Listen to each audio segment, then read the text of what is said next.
¿Qué tal? Muy buenas noches. Bienvenido a Foro Global, el espacio de Foro TV especializado en temas internacionales. Es noche de viernes, noche de conversaciones globales, y en esta ocasión me acompaña Pablo Collada. Él es director de la organización Ciudadano Inteligente en Chile. Vamos a hablar de las recientes elecciones en ese país, de política en América Latina, porque es un año electoral muy importante, y del fenómeno de corrupción en la región. Así que ya lo sabes, no te vayas. Esto es Foro Global, comenzamos.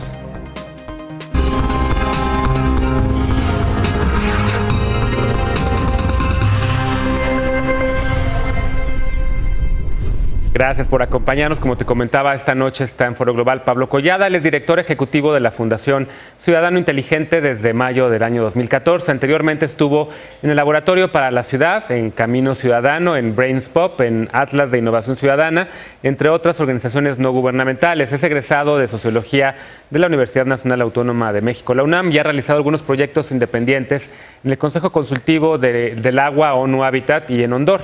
Pablo, bienvenido nuevamente a Foro Global, ¿cómo estás? Bien, muy bien, muchas gracias por la invitación. Oye, no te había tenido en una entrevista larga, la vez pasada que estuviste hablamos brevemente, 5 o 7 minutitos sobre la política en Chile, una previa a las elecciones que se dieron en diciembre del año pasado ya, pero siempre cuando es una entrevista larga empiezo con preguntas personales, no te puedes salvar de ellas. ¿Qué hace un mexicano dirigiendo una organización en Chile? Ha sido toda una aventura, la verdad. Yo me fui hace casi 4 años a Chile a participar en esta organización que se llama Ciudadano Inteligente. Es una organización que se piensa como una organización latinoamericana, pero basada en Santiago de Chile. Y es una organización que busca responder a la pregunta de qué se tratan las democracias en América Latina hoy día y tratar de responderla con la ayuda de la tecnología y de temas que tienen que ver con transparencia, con participación ciudadana.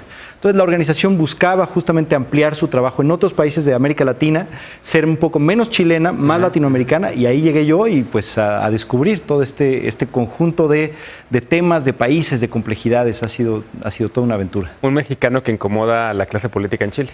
Así es, digo, la verdad es que fue muy chistoso porque yo llegué a Chile y en ese momento había como un clima político de bastante tranquilidad y al poco tiempo empezaron una serie de escándalos que estaban vinculados a temas de financiamiento irregular de la política y de algunos temas de tráfico de influencias que afectaban a gente muy cercana a la presidenta Bachelet, y ahí nuestra organización tuvo que tener un rol importante para cuestionar el tema de esta relación entre el dinero y la política, pero también sobre el tema de los partidos políticos, sobre el financiamiento en general de la política y los procesos electorales. Entonces han sido años difíciles, de mucha discusión en la política chilena, y bueno, nosotros hemos estado ahí acompañando esa discusión desde una mirada muy ciudadana, pero también de pronto estando en tribunales en contra de parlamentarios que han tenido irregularidades y participando en propuestas de cómo reconstruir y cómo reformar algunos elementos de la política chilena. Oye, vi que en las elecciones, veía en tu cuenta de Twitter por ahí de noviembre, diciembre, que sacaron una aplicación en donde podías ver, tratando de empoderar a los ciudadanos chilenos en este caso, para darles información sobre cuáles eran las posturas de los candidatos Guiller y el candidato Piñera en distintos temas. Esa fue una de las cosas que hizo Ciudadano Inteligente para esta contienda, ¿no? Sí. Darle esta información desagregada. Justo uno de los orígenes de la organización es pensar que la participación ciudadana en los procesos democráticos a veces es demasiado complicada, porque el lenguaje es complicado, porque las barreras de entrada son demasiado especializadas y que la ciudadanía en general no está tan involucrada con muchos temas. Entonces, parte de nuestro trabajo es cómo podemos traducir todo ese lenguaje complicado y hacerlo más accesible, incluso divertido, ¿no? Los procesos electorales son para nosotros un espacio muy importante. ¿Por qué? Porque, por ejemplo, todas las posturas de los candidatos las tratamos de traducir y hacer accesibles. Entonces, tú haces un test en nuestras plataformas que se llama la media naranja política. La media naranja. La media naranja, tal cual. Entonces, busca tu media naranja política, así como le llamamos el Tinder de la política prácticamente, ¿no? Entonces, tú respondes una serie de preguntas y te dice con qué candidato o candidata tienes mayor afinidad. Y así, varias herramientas para fomentar la participación ciudadana y acercar estos espacios que a veces son tan complicados. Mira, no quería empezar por ahí, pero como ya empezamos por ese tema, hay 7 procesos electorales en América Latina este 2018, en donde está, por supuesto, también México. Vimos recientemente el de Chile en diciembre pasado. Yo quería que empezáramos por Chile, pero ya que hablábamos de esto, Ciudadano Inteligente es que es una organización que trata de ser no solamente chilena, sino latinoamericana, y en ese sentido, ¿se van a meter en los distintos procesos en la región? Pues en algunos vamos a participar un poquito. En el caso de México, ahí vamos a hacer algún par de actividades vinculadas, por ejemplo, a los debates, ¿no? Sí. O sea, a cómo agilizar los debates y cómo incorporar una voz ciudadana a los debates, ¿no? de los candidatos. En otros países, por ejemplo, en Colombia, en Brasil tenemos una pequeña oficina, entonces ahí también va a haber una participación fuerte de nosotros. Y en otros países más bien trabajamos con organizaciones para que ellos sean los que, impulsen estos proyectos. Y sí, bueno, es un año muy fuerte. Empezó, un proceso electoral de transición en América Latina que empezó con Chile justo hace un mes y vienen ahora elecciones en Costa Rica, más adelante en Paraguay, elecciones parlamentarias. Bueno, obviamente hacia el final del año viene Brasil, Colombia también va a ser muy complicado. Venezuela, que vamos a ver qué sucede. Sí. Y entonces, bueno, pues sí, la idea es justamente... Hay tanto en juego en este proceso electoral, en este momento en Chile, en América Latina, que es bien importante que exista esa voz ciudadana y participando y exigiendo y cuestionando. Ya ha habido una reconfiguración ideológica, un cambio en el polo, ¿no? De izquierda a derecha. Parece ser que la región está cada vez encaminándose más hacia allá en ese sentido, ¿no? Pasó en Argentina, pasó en Chile en diciembre. Hay quien dice que podría pasar eso también en Venezuela, pero en Brasil. ¿Cómo se está viendo eso desde el Cono Sur? Sobre todo tú que has estado ahí 4 años observando la política de los vecinos del continente, que también le has dado mucho seguimiento.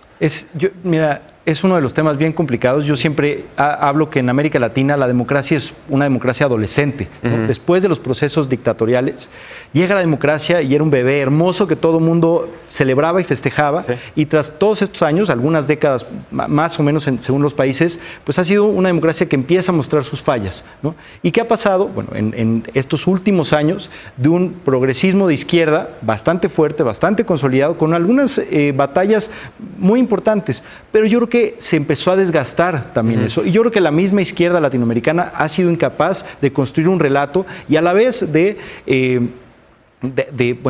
ha tenido muchas izquierdas también, ¿no? O sea, una izquierda en Venezuela, otra izquierda en Brasil, luego una distinta en Argentina. En Bolivia, por ejemplo, también en Ecuador, que también, tuvimos ese medio transición también el año pasado, pero bueno, un desgaste de esta visión, de este lenguaje, esta narrativa, y de pronto empezaron a llegar otras visiones, además acompañados por procesos, más bien casos de corrupción muy fuertes, que afectaron prácticamente por todos lados en los países y muchas veces a estos líderes de izquierda los afectó mucho y bueno, obviamente llega un nuevo grupo que se ha cuestionado hacia las derechas, en el caso de Argentina, en el caso de Perú, con PPK también un poco y ahora, con Piñera que regresa a la presidencia después del segundo periodo de la presidenta Bachelet. Empresarios además, ¿no? Estas figuras que vienen del mundo no político y más bien de los negocios y que ahora como Trump, creo que se van a llevar bastante bien. Hay una oportunidad ahí, digamos, para hacer buena política entre Chile, Argentina y Estados Unidos, sin ¿no? duda, sin duda, sí, ¿no? Y se muestra, y hay un tema de narrativa que tiene que ver con temas de migración, obviamente mucho el tema del empleo, de cerrar un poco el empleo para los países, para que la gente viva mejor, el desarrollo económico, todos estas agendas que la derecha ha sido muy consistente en los últimos años. Claro, hoy hablaba sobre un poco cómo la democracia llegó a la región, en algunos casos de una manera después de dictaduras terribles como la chilena y en 1990 que empieza, digamos, esta transición, en otros casos llega un poco con la alternancia México en el 2000, 10 años después, pero hay a lo largo de los años 90 una consolidación de esta expansión de la tercera ola democrática, digamos, como decía Huntington, pero que también ha tenido desarrollo desigual, ¿no? Porque vemos a países como Chile en donde el progreso económico y el progreso de desarrollo democrático, pues yo creo que está mucho mejor que en países como Venezuela, evidentemente, en donde ha habido una regresión, con un continente que está en cierta manera fragmentado en ese sentido, con países como México y Colombia que viven retos inusuales de violencia, con países como Perú, en donde se indulta a expresidentes. ¿Cómo lo estás viendo tú? Porque sí hay una cosa rarísima en toda la región, ¿no? Muy rara, y yo creo que todavía no estamos viviendo todas las consecuencias, por ejemplo, de estos casos de corrupción, ¿no? Como mencionabas el caso de Perú, ¿no? Que de repente Perú, para mi gusto, había estado teniendo un proceso muy fuerte de combate contra la corrupción, ¿no? desde Fujimori y posteriormente con estas últimas configuraciones, el caso de los últimos presidentes, prácticamente a los últimos 3 presidentes estaban con procesos, con investigación y teniendo una fiscalía fuerte, una Contraloría haciendo investigaciones fuertes, una Suprema Corte muy intensa, y de pronto a PPK le empiezan las acusaciones y empieza a echar todo para atrás, ¿no? Y entonces son estos temas que democráticamente afectan mucho, y en el Latinobarómetro, por ejemplo, vemos ese desencanto. Empieza un desencanto hacia la democracia. Entonces muy fuerte, y obviamente está todo lo que mencionas. América Latina, el continente más desigual del mundo, o la región más desigual del mundo, y esas cosas empiezan a mostrarse, y son muchas de las agendas que están más fuertes hoy en día, ¿no? Agendas en Chile, por ejemplo, la agenda con la que llega el presidente Piñera se va a enfrentar con un tema que tiene que ver justo con educación, ¿no? Y que es un tema que él ya enfrentó en su administración anterior, con todo un tema de pensiones. Las pensiones generan unas desigualdades enormes respecto al futuro de los chilenos, todo el sistema de salud. Entonces vienen muchas de estas agendas que van a ser... va a ser muy interesante ver cómo los diferentes proyectos políticos las empiezan a abordar, y si tienden a generar mayor desigualdad o si en realidad están siendo capaces de atenderlas desde una política mucho más íntegra, ¿no? Que es algo que hemos carecido en estos últimos años. Yo acabo de regresar recientemente de un viaje en Chile, como bien sabes, y estuve también muy interesado en Chile a lo largo de mi vida universitaria. Estudié el país de una manera académica y sí veía a Chile como una especie de burbuja.